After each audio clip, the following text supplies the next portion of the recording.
ತಲೆಬುರುಡೆ ಕೇಸ್ನಲ್ಲಿ ಪೊಲೀಸರು ಆರೋಪಿಗಳೇ. ಬೆಳತಂಗಡಿ ಪೊಲೀಸರು ಕೂಡ ಆರೋಪಿಗಳಾಗ್ತಾರೆ. ರಿಪಬ್ಲಿಕ್ ಕನ್ನಡಕ್ಕೆ ಹಿರಿಯ ವಕೀಲ ಬಾಲನ್ ಪ್ರತಿಕ್ರಿಯೆಯನ್ನು ಕೊಟ್ಟಿದ್ದಾರೆ. ನನಗೆ ದೂರುದಾರನ ಮೇಲೆ ಸಂಪೂರ್ಣ ನಂಬಿಕೆ ಇದೆ. 13 ಸ್ಥಳಗಳಲ್ಲೂ ಉತ್ಖನನ ಮಾಡಿದ್ರೆ ಅಸ್ಥಿಪಂಜರ ಸಿಕ್ಕೇ ಸಿಗುತ್ತೆ. ಪೊಲೀಸರು ಕೂಡ ಇದರಲ್ಲಿ ಆರೋಪಿಗಳಾಗ್ತಾರೆ. ಹಿರಿಯ ವಕೀಲ ಬಾಲನ್ ಹೇಳಿರುವಂತಹ ಮಾತು. ತಲೆಬುರುಡೆ ಕೇಸ್ನಲ್ಲಿ ಪೊಲೀಸರು ಕೂಡ ಆರೋಪಿಗಳೇ. ಬೆಳತಂಗಡಿ ಪೊಲೀಸರು ಕೂಡ ಆರೋಪಿಗಳಾಗ್ತಾರೆ. ರಿಪಬ್ಲಿಕ್ ಕನ್ನಡಕ್ಕೆ ಹಿರಿಯ ವಕೀಲ ಬಾಲನ್ ಪ್ರತಿಕ್ರಿಯೆ ಕೊಟ್ಟಿದ್ದಾರೆ. ನನಗೆ ದೂರುದಾರನ ಮೇಲೆ ಸಂಪೂರ್ಣ ನಂಬಿಕೆ ಇದೆ. 13 ಸ್ಥಳಗಳಲ್ಲೂ ಉತ್ಖನನ ಮಾಡಿದ್ರೆ ಅಸ್ಥಿಪಂಜರ ಸಿಕ್ಕೇ ಸಿಗುತ್ತೆ. ತಲೆಬುರುಡೆ ಕೇಸ್ನಲ್ಲಿ ಪೊಲೀಸರು ಆರೋಪಿಗಳೇ ಅಂತೇಳಿ ಬಾಲನ್ ಹೇಳಿದ್ದಾರೆ. ಹಿರಿಯ ವಕೀಲ ಬಾಲನ್. ಧರ್ಮಸ್ಥಳದಲ್ಲಿ ಶವ ಹೂತಿಟ್ಟ ಪ್ರಕರಣ ಏನಿತ್ತು, ಆ ಪ್ರಕರಣ ಸಂಬಂಧ ತನಿಖೆ ಕೂಡ ತೀವ್ರಗತಿಯಿಂದ ಸಾಗ್ತಾ ಇದೆ. ಈ ತನಿಖೆಯ ಬಗೆಗೆ ಜೊತೆಗೆ ಆ ಒಂದು ಪ್ರೋಸೆಸ್ ಬಗೆಗೆ ಮಾತನಾಡಲು ನಮ್ಮ ಜೊತೆಗೆ ಹಿರಿಯ ವಕೀಲರಾಗಿರುವಂತಹ ಬಾಲನ್ ಸರ್ ಇದ್ದಾರೆ. ಅವ್ರನ್ನ ಮಾತನಾಡಿಸ್ತೀನಿ. ಸರ್, ಈ ಒಂದು ವಿವಾದ ಏನಿತ್ತು, ಈ ಪ್ರಕರಣ ಏನಿತ್ತು, ಈ ಬಗ್ಗೆ ರಾಜ್ಯದಾದ್ಯಂತ ತೀವ್ರವಾಗಿ ಚರ್ಚೆ ಕೂಡ ಆಗ್ತಾ ಇರುವಂತದ್ದು. ತನಿಖೆಗೆ SIT ಕೂಡ ಈಗಾಗಲೇ ಧರ್ಮಸ್ಥಳದಲ್ಲೇ ಬೀಡು ಬಿಟ್ಟಿರುವಂತದ್ದು. ಆ ಅನಾಮಿಕ ವ್ಯಕ್ತಿ ತಾನು 13 ಸ್ಥಳಗಳನ್ನ ಗುರುತುಪಡಿಸಿದ್ದ, ಏನು ಸಿಕ್ಕಿಲ್ಲ ಅನ್ನುವಂಥದ್ದು ಈಗ ಒಂದು ವಿವಾದ, ಮತ್ತೊಂದು ವಿವಾದ ಹುಟ್ಕೊಂಡಿರುವಂತದ್ದು. ಸರ್, ಏನಾಗ್ತಾ ಇದೆ ಅಂತ ನೋಡಿ. ಅದು 95 2014 ಅಂದ್ರೆ ಅವನು ಕೊನೆಯದಾಗಿ ಕೆಲಸ ಬಿಟ್ಟು ಹೋಗಿದ್ದು, ಆ ಏರಿಯಾ ಬಿಟ್ಟು ಹೋಗಿದ್ದು 2014 ಅಂದ್ರೆ ಈಗ 11 ವರ್ಷ ಆಗಿದೆ. ಅದೇನು ಅದು ಮಶಾನ ಅಲ್ಲ. ಮಶಾನ ಇದ್ರೆ ಕ್ರಿಶ್ಚಿಯನ್ ಮಶಾನ, ಹಿಂದೂ ಮುಸ್ಲಿಂ ಒಂದಿದೆ, ಅಲ್ಲಿ ಒಂದು ಸ್ತೂಪಿ ಇರುತ್ತದೆ. ಅದು ಲೊಕೇಶನ್ ಆಗುತ್ತೆ.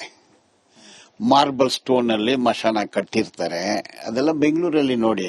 ಅದು ಅದೇ ಜಾಗದಲ್ಲಿ 100 ವರ್ಷ ಆದ್ರೇನೋ ಇರುತ್ತೆ. 100 ವರ್ಷ ಆದ್ರೇನೋ ಇರುತ್ತೆ. ಇದು ಕಾಡು. ಮತ್ತೆ ನೇತ್ರಾವತಿ ನದಿ ಕೆರೆ ಅಲ್ಲಿ ಶಿಫ್ಟ್ ಆಗಿರುತ್ತೆ. 14 ವರ್ಷದಲ್ಲಿ ಹುಲ್ಲು ಬೆಳೆದಿರುತ್ತೆ, ಮರ ಬೆಳೆದಿರುತ್ತೆ, ಮರ ಬಿದ್ದಿರುತ್ತೆ. ಈಗ ತಮಿಳು ಪಿಕ್ಚರ್ ಅಲ್ಲಿ ಪಾಪನಾಸಂ ಅಂತ ಒಂದು ಪಿಕ್ಚರ್ ಬರುತ್ತೆ. ಅದರಲ್ಲಿ ಹೀರೋ ಅಂದ್ರೆ ಕಮಲ್ ಹಾಸನ್ ಶವವನ್ನು ಅಲ್ಲಿ ಊತಾಕ್ತಾನೆ. ಅದನ್ನ ಅವ್ರ ಮಕ್ಕಳು ನೋಡ್ತಾರೆ.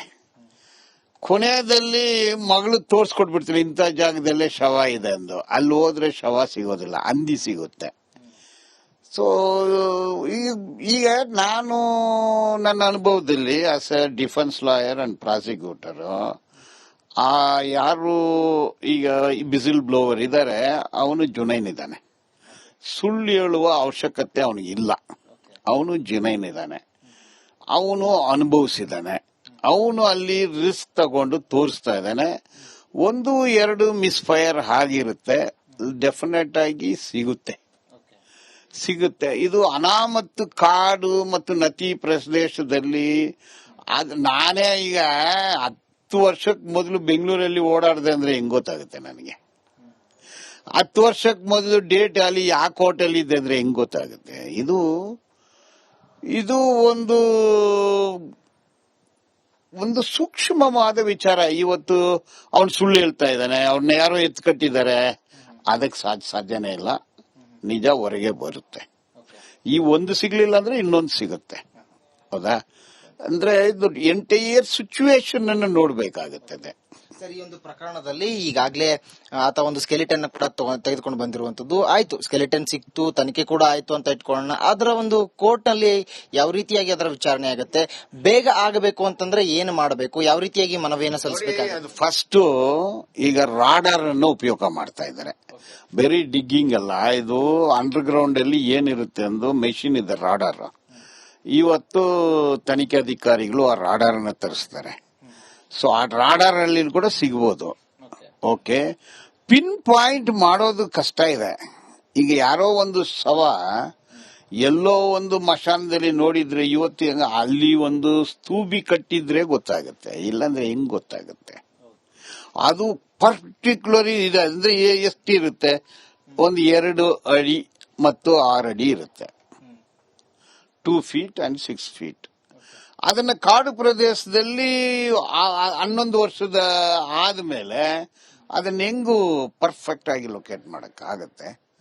ಬಟ್ ಅವನು ಜುನೈನ್ ಇದ್ದಾನೆ, ರಾಡಾರ್ ಬಂದಿದೆ, ಇದರಲ್ಲಿ ತಪ್ಪು ಏನಿಲ್ಲ, ಇದು ಕನೆಕ್ಟ್ ಆಗುತ್ತೆ ಅಂದೇ ನಂಬ್ತೀನಿ ನಾನು. ಅವನು ಸಮಸ್ಯೆ ಪಡೋ ವ್ಯಕ್ತಿ ಅಲ್ಲ. ಇದಿಷ್ಟು ಹಿರಿಯ ವಕೀಲರಾಗಿರುವಂತಹ ಬಾಲನ್ ಅವರ ಮಾತು. ಅಂದ್ರೆ ಆ ಅನಾಮಿಕ ವ್ಯಕ್ತಿ ಏನಿದ್ದಾನೆ ಆತ ಪ್ರಾಮಾಣಿಕನಿದ್ದಾನೆ, ಹಾಗಾಗಿ ಆತ ಬಂದು ಈ ರೀತಿಯಾದಂತಹ ಹೇಳಿಕೆಗಳನ್ನ ಕೊಟ್ಟಿರುವಂತದ್ದು. ಸದ್ಯ ಉತ್ಖನನ ಮಾಡಿದ ಬಳಿಕ ಆ ಸ್ಕೆಲಿಟನ್ ಸಿಕ್ಕ ಬಳಿಕ ಇನ್ನಾವ ತಿರುವು ಪಡೆದುಕೊಳ್ಳುತ್ತೆ ಈ ಪ್ರಕರಣ ಅನ್ನುವಂಥದ್ದನ್ನ ಕಾಯ್ದು ನೋಡಬೇಕಾಗಿದೆ. ಕ್ಯಾಮರಾ ಪರ್ಸನ್ ಕಾಂತರಾಜು ಜೊತೆ ಅರವಿಂದ್, ರಿಪಬ್ಲಿಕ್ ಕನ್ನಡ, ಬೆಂಗಳೂರು.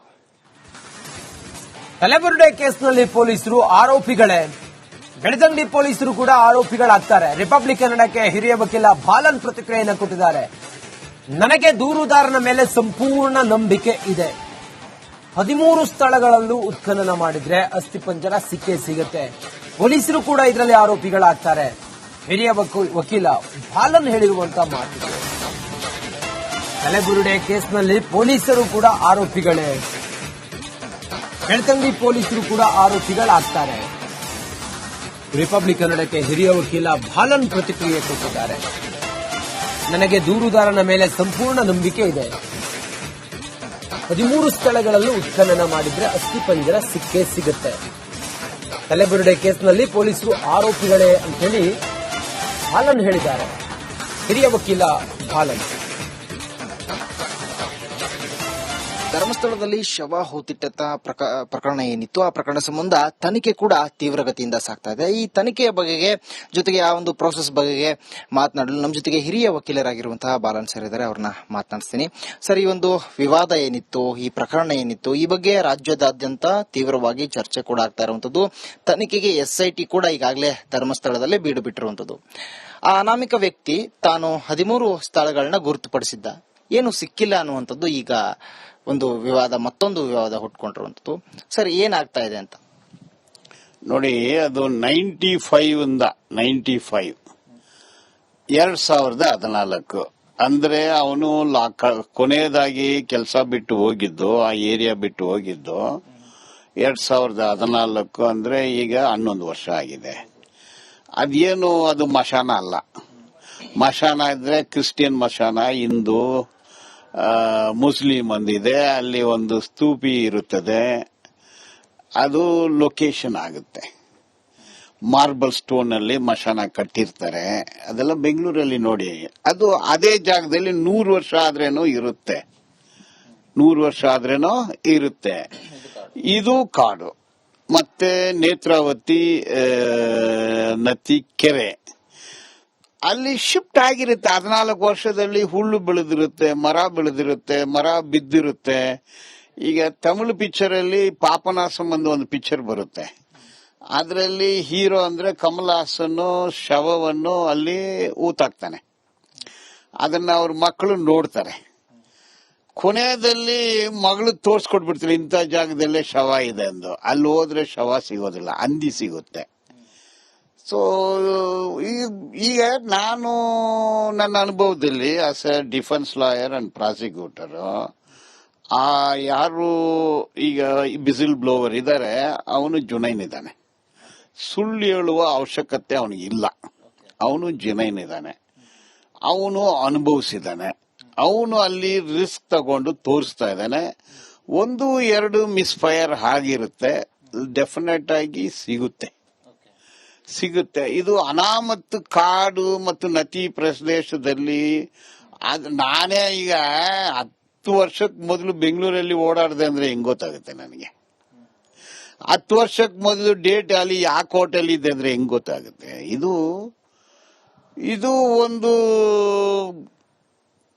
ಒಂದು ಸೂಕ್ಷ್ಮವಾದ ವಿಚಾರ. ಇವತ್ತು ಅವನು ಸುಳ್ಳು ಹೇಳ್ತಾ ಇದ್ದಾನೆ, ಅವ್ರನ್ನ ಯಾರೋ ಎತ್ಕಟ್ಟಿದ್ದಾರೆ, ಅದಕ್ಕೆ ಸಾಧ್ಯನೇ ಇಲ್ಲ. ನಿಜ ಹೊರಗೆ ಬರುತ್ತೆ. ಈ ಒಂದು ಸಿಗ್ಲಿಲ್ಲ ಅಂದ್ರೆ ಇನ್ನೊಂದು ಸಿಗುತ್ತೆ. ಹೌದಾ? ಅಂದ್ರೆ ಇದು ಎಂಟೈರ್ ಸಿಚುವೇಶನ್ ಅನ್ನು ನೋಡ್ಬೇಕಾಗುತ್ತದೆ. ಸರ್, ಈ ಒಂದು ಪ್ರಕರಣದಲ್ಲಿ ಈಗಾಗಲೇ ಆತ ಒಂದು ಸ್ಕೆಲಿಟನ್ ಕೂಡ ತೆಗೆದುಕೊಂಡು ಬಂದಿರುವಂತದ್ದು. ಆಯ್ತು, ಸ್ಕೆಲಿಟನ್ ಸಿಕ್ತು, ತನಿಖೆ ಕೂಡ ಆಯ್ತು ಅಂತ ಇಟ್ಕೊಳ್ಳೋಣ. ಅದರ ಒಂದು ಕೋರ್ಟ್ ನಲ್ಲಿ ಯಾವ ರೀತಿಯಾಗಿ ಅದರ ವಿಚಾರಣೆ ಆಗುತ್ತೆ, ಬೇಗ ಆಗಬೇಕು ಅಂತಂದ್ರೆ ಏನು ಮಾಡಬೇಕು, ಯಾವ ರೀತಿಯಾಗಿ ಮನವಿಯನ್ನು ಸಲ್ಲಿಸಬೇಕಾಗುತ್ತೆ? ಫಸ್ಟ್ ಈಗ ರಾಡಾರ್ ಅನ್ನು ಉಪಯೋಗ ಮಾಡ್ತಾ ಇದ್ದಾರೆ. ಬರೀ ಡಿಗ್ಗಿಂಗ್ ಅಲ್ಲ, ಇದು ಅಂಡರ್ ಗ್ರೌಂಡ್ ಅಲ್ಲಿ ಏನಿರುತ್ತೆ ಅಂದು ಮೆಷಿನ್ ಇದೆ, ರಾಡಾರ್. ಇವತ್ತು ತನಿಖೆ ಅಧಿಕಾರಿಗಳು ಆ ರಾಡಾರ್ನ ತರಿಸ್ತಾರೆ. ಸೊ ಆ ರಾಡಾರ್ ಅಲ್ಲಿ ಕೂಡ ಸಿಗ್ಬೋದು. ಓಕೆ, ಪಿನ್ ಪಾಯಿಂಟ್ ಮಾಡೋದು ಕಷ್ಟ ಇದೆ. ಈಗ ಯಾರೋ ಒಂದು ಶವ ಎಲ್ಲೋ ಒಂದು ಮಶಾನದಲ್ಲಿ ನೋಡಿದ್ರೆ ಇವತ್ತು ಅಲ್ಲಿ ಒಂದು ಸ್ತೂಬಿ ಕಟ್ಟಿದ್ರೆ ಗೊತ್ತಾಗುತ್ತೆ, ಇಲ್ಲಾಂದ್ರೆ ಹೆಂಗ್ ಗೊತ್ತಾಗುತ್ತೆ? ಅದು ಪರ್ಟಿಕ್ಯುಲರ್ ಇದೆ ಅಂದ್ರೆ ಎಷ್ಟಿರುತ್ತೆ? ಒಂದು 2 ಅಡಿ ಮತ್ತು 6 ಅಡಿ ಇರುತ್ತೆ, 2 feet and 6 feet. ಅದನ್ನ ಕಾಡು ಪ್ರದೇಶದಲ್ಲಿ 11 ವರ್ಷದ ಆದ್ಮೇಲೆ ಅದನ್ನ ಹೆಂಗು ಪರ್ಫೆಕ್ಟ್ ಆಗಿ ಲೊಕೇಟ್ ಮಾಡಕ್ ಆಗತ್ತೆ. ಬಟ್ ಅವನು ಜುನೈನ್ ಇದ್ದಾನೆ, ರಾಡಾರ್ ಬಂದಿದೆ, ಇದರಲ್ಲಿ ತಪ್ಪು ಏನಿಲ್ಲ, ಇದು ಕನೆಕ್ಟ್ ಆಗುತ್ತೆ ಅಂದೇ ನಂಬ್ತೀನಿ ನಾನು. ಅವನು ಸಮಸ್ಯೆ ಪಡೋ ವ್ಯಕ್ತಿ ಅಲ್ಲ. ಇದಿಷ್ಟು ಹಿರಿಯ ವಕೀಲರಾಗಿರುವಂತಹ ಬಾಲನ್ ಅವರ ಮಾತು. ಅಂದ್ರೆ ಆ ಅನಾಮಿಕ ವ್ಯಕ್ತಿ ಏನಿದ್ದಾನೆ ಆತ ಪ್ರಾಮಾಣಿಕನಿದ್ದಾನೆ, ಹಾಗಾಗಿ ಆತ ಬಂದು ಈ ರೀತಿಯಾದಂತಹ ಹೇಳಿಕೆಗಳನ್ನ ಕೊಟ್ಟಿರುವಂತದ್ದು. ಸದ್ಯ ಉತ್ಖನನ ಮಾಡಿದ ಬಳಿಕ ಆ ಸ್ಕೆಲಿಟನ್ ಸಿಕ್ಕ ಬಳಿಕ ಇನ್ನಾವ ತಿರುವು ಪಡೆದುಕೊಳ್ಳುತ್ತೆ ಈ ಪ್ರಕರಣ ಅನ್ನುವಂಥದ್ದನ್ನ ಕಾಯ್ದು ನೋಡಬೇಕಾಗಿದೆ. ಕ್ಯಾಮರಾ ಪರ್ಸನ್ ಕಾಂತರಾಜು ಜೊತೆ ಅರವಿಂದ್, ರಿಪಬ್ಲಿಕ್ ಕನ್ನಡ, ಬೆಂಗಳೂರು.